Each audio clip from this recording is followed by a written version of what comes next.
All right, welcome back to the Sovereign Dating channel, where I teach you to live into your feminine allure, experience more fun and joy in dating, and create intimate connections that actually fulfill you and are what you want to experience in love. I am Alana Mackenzie Page. I'm a dating and intimacy coach at Sovereign Dating, and I'm also the author of The Art of Feminine Seduction, which is a book teaching you all about how to do the things I just talked about that are the goal of this channel too. So if you like the full story, if you'd like the full story, check out the book. The link is down below, or it can be found anywhere where books are sold. Do call your local bookstore. That helps everyone. So today we are talking about the 5 most important shifts that will lead to you having a brand new kind of love life. And of course you can tell I am wearing this crown today. This crown represents shift number 1, so you know it's going to be a great list, but of course I'm going to save the best for last because that's how you do a YouTube video. So I hope you enjoy, and I hope this helps. I'm not just going to go into the shifts, I'm going to talk about how you actually do them and what the problems are and what the antidotes are so that you get the full picture as well. Don't worry, let's do it. So shift number 1 is, of course, I had to recognize that I was the queen. And I was the queen of dating no matter what was happening. This shift was really important for me because I'm a people pleaser and I like to make people happy and I like to make people feel good. And I believed that my value came from what I gave to people and what I did for people and how I made people feel. And I brought this to dating a lot, and it did not work out for me. That was never a good place to come from in dating. The powerful place to come from is your sovereignty. So that's the name of my company, Sovereign Dating. So you can tell I'm a little biased, but it really does make all the difference to have this picture of yourself as the queen in all situations. I needed that in order to get out of the habit, because for me it was a habit to put other people before myself in most situations. And I'm breaking the habit still, but I especially had to break that habit in dating because I would kind of flip out of my general intelligent mind in dating, and I would go into this kind of highly emotional place where I didn't have a lot of access to my resourceful thinking. So when I remembered that I was the queen at every turn, I could just go back to this picture right here. I remembered over and over and over again in different situations, right? I'm gonna send a text, remembering that I'm sovereign here. I'm going to accept a date or decline a date, remembering that I'm sovereign, remembering I'm the queen. I choose. That's what that means, right? Is I choose, and I am an incredible, beautiful royal prize. I don't need to be proving anything to anyone. I don't need to be putting their needs before my own. I don't need to be, kind of like mucking my way through dating. I can just be the queen of dating for me and make all of my decisions from there. Make very powerful decisions, make very, sovereign decisions, really. So I'm wearing this crown for you today so that hopefully, if that's a habit that you need to break, if you need to go more into your queen energy when you are dating, you can remember this picture of me in this crown in this video, and just remember your own crown. Remember to put your own crown on your head before you make any dating decisions. Shift number 2, that is the most powerful, is to stop making assumptions about your dates. And this is really hard to do. This is another habit one. This can be really hard to do because we're so used to doing it often, we don't even notice that we're doing it. But I promise you are. I'm still doing this in my life every day. It's just a practice to get out of this.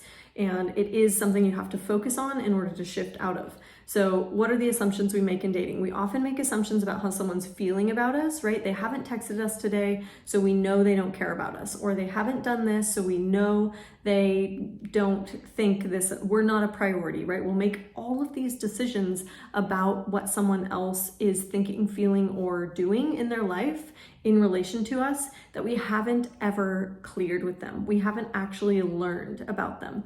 And so this was an incredibly powerful shift for me. I made the rule for myself that I made no assumptions about, in dating, I should say, because again, this is a lifelong practice for all areas of life. But in dating, I made the rule for myself that I did not make assumptions about what someone else was thinking or feeling about me unless they had explicitly told me. So this really helped kind of break down all the BS that my brain would go through in regards to dating and in relation to how someone else was treating me. I took it all off of myself. I took it all off of my assumptions of what they were doing. And I just said, okay, if they haven't told me what they're thinking or feeling, I don't know. And you have to get comfortable with that I don't know a little bit, but it really is incredibly powerful if you can get out of your assumptions about what someone else is thinking and feeling about you until you have clarification. And if you're someone who feels brave and you're willing to go after clarification, that can also be an incredible intimacy builder to engage with them about what's going on for them. And you'd be surprised what you learn often. And we'll talk about that a little bit later because that's another shift. The intimacy part is another shift. But for now, just remember stopping the assumptions about what people are thinking, feeling, and intending in their actions, words, and behavior, general behavior at the beginning of dating can really change how the game goes for you. And you'll spend so much less energy in this kind of spinning place where you've made assumptions about how they feel and what's going on for them, and then you kind of go down a rabbit hole of those assumptions. So if you can stop assumptions by making again, that rule for yourself, you don't make assumptions unless you have actually had clarity. Incredibly powerful. It changed the game for me, completely changed the game for me. Shift number 3 was that I had to get really clear about what I wanted. And I had to get really honest about it. This was not something I was very natural at in the beginning of dating. I was very much a person who was like, I'll just see what comes to me. And then I kind of hoped Prince Charming would come to me. And I was very much, I'm very good at living in the moment, but in this case, it was sort of a little too in the moment. It was kind of passive. So this comes back to the queen energy. You're not just waiting around for something to happen, for someone to decide they love you, for someone to maybe show up in your life. I actually had to choose what I wanted.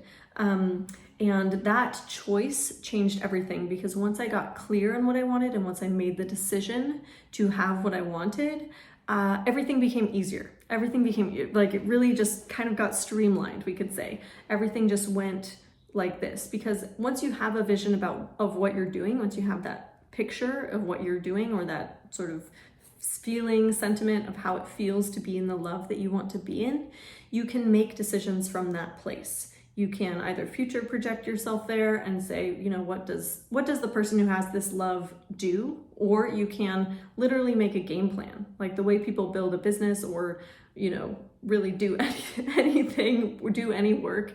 You just make this kind of intentional layout of things, like what do I need to do to meet this kind of a man? Okay, maybe I need to go to a certain kinds of meetings, or maybe I need to go on a dating app. Maybe, what is it that's going to get you into the place that you want to be? And then you just keep making consecutive decisions that way, right? You start small and you just keep building and building and building. And every decision in terms of what chats to stay in, what conversations to stay in, what dates to accept, how to speak to someone, how to interact with them, whether you keep them in your life or not, and then how you build the rest of your relationship together can all be made from that same place of keeping the vision alive. What is it that I really want to experience in love? Do I really want to experience this kind of shaky, I'm not sure feeling? Or do I want to experience something different? Do I want to experience clarity in love? Do I want to experience certainty that I feel really amazing about myself and about this other person together, right? Do we create something really amazing together, or do we create something kind of shaky and not uncomfortable? Do we create something uncomfortable together? So that is a really powerful way, again, just power is the name of this video, the name of the game of this video, to shift your thinking about dating right away is if you have made a decision about what you want to experience and then you actually go make your plans from there. So number 3, have a vision, have your idea, get clear, crystal clear on what it is that you want to experience. It changed the game for me because I stopped entertaining these guys who were not what I wanted at all. They weren't what I wanted at all. It became very obvious when they weren't what I wanted, and I didn't waste as much energy hanging on to the connection, trying to make things work, trying to, kind of pull texting out of anyone. It was just, no, this is what I want, being very clear about it, and not spending all of my time and effort on the other things that were not going where I wanted them to go. Number 4, related to that a little bit, is I had to start relating to myself as attractive. And this is where, again, this energy work just becomes so powerful, because you are attractive. You are much more attractive than you're probably allowing yourself to feel about yourself. And it gets in the way. It's getting in the way of your dating. More than likely, it's getting in the way of how dating is going for you. Because we are all caught up in this idea of what we look like and how people are reacting to us and our appearance and all of this stuff about how we appear in the world. And on a level, that is true. On a certain level, of course, people pay attention to what you look like and all of that. But on another level, the way that you relate to yourself is the way that other people relate to you much more strongly. So once you start relating to yourself as an attractive person, you start tending to do things in life that make you appear, even outwardly, as a more attractive person. Because there's this kind of inner-outer relationship going on, and when you feel lit up from the inside, you tend to do things that make you actually appear more lit up from the inside. And when you begin to treat yourself like you are worth what that kind of relationship that you want would be, you begin to take on all of these new habits and sort of spend more time on this kind of way that you can appear beautiful, we can say.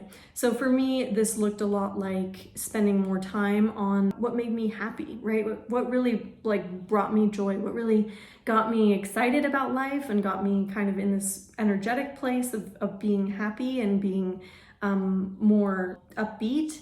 And then that kind of bled into my, my eating habits and my exercise habits and my dressing myself habits, even makeup stuff. Just starting to care a little bit more for myself led me to care about myself outwardly in a much more empowered way, rather than this kind of shut down, I need to look like this for someone else. It was much more what would make me happy. I love red lipstick, so I'm gonna wear some red lipstick. It was much more of that kind of energy that I was bringing then also into dating, that really changed the game for me, because then I was, again, the queen all of the time, and I was no longer wondering if I was worthwhile or worthy of someone's time based on my appearance and based on my looks. I could really get back to this place of knowing I was worth it because I treated myself as worth it.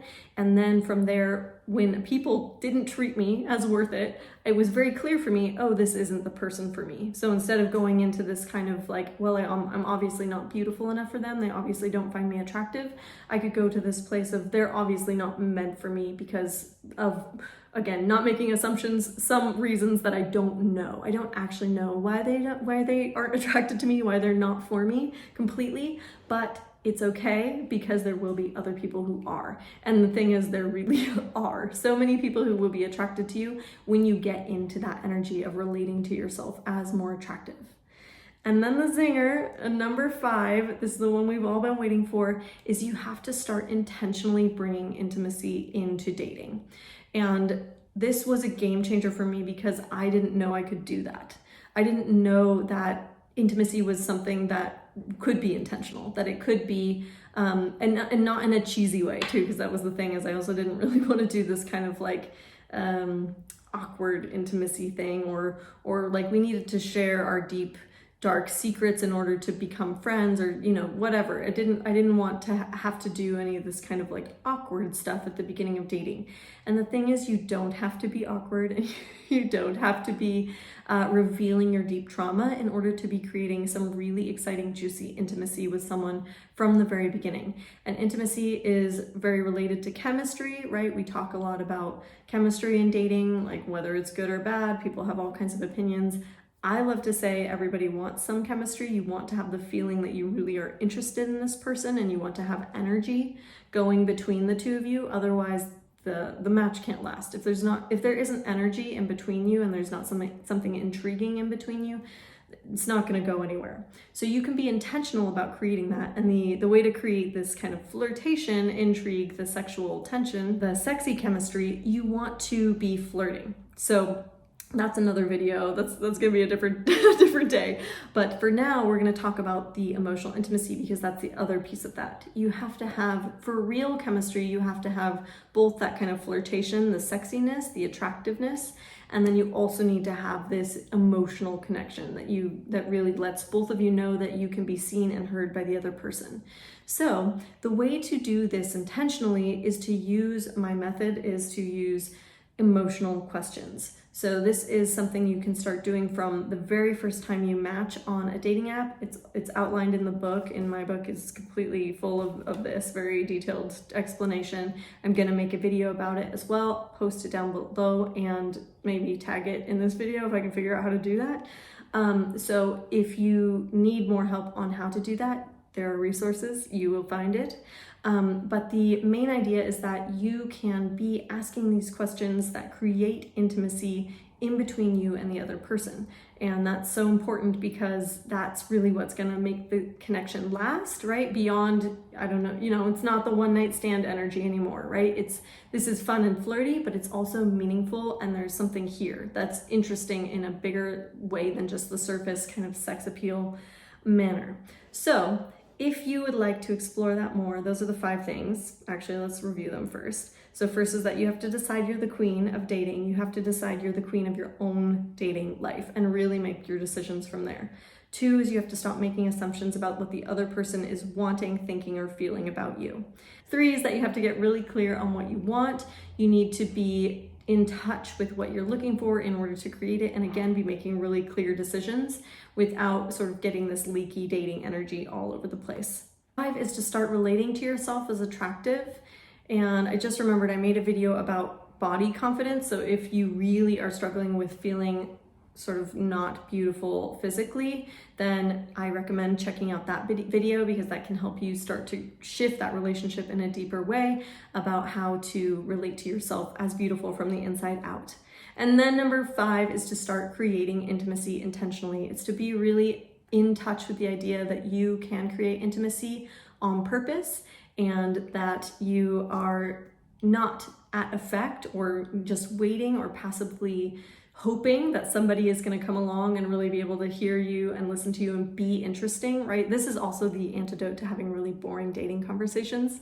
You can bring the intrigue, you can bring the interest, and I highly recommend it. It changed the way dating went for me right away, because immediately I started having really interesting conversations with men I didn't know yet, but at a level that was interesting enough for both of us that we could then move to the next level, meet, hang out more than once, sort of expand from there. And so I hope that will change everything for you as well. So that is the spiel today. If this was valuable for you, please like and subscribe for more videos like this. And I hope to see you in the next one very soon.